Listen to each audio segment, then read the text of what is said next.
Multiple people have been injured after a vehicle struck a Norfolk, Nebraska Police Division car.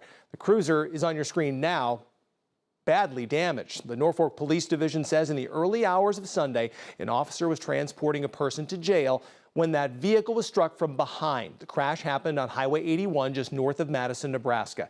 As the officer was slowing down to make a right turn, the cruiser was struck from behind by a pickup. Emergency personnel took both drivers and the arrestee to a local hospital. Both drivers were then transferred to Omaha area hospitals for further treatment. The arrestee, though, was treated and released. The accident is still under investigation.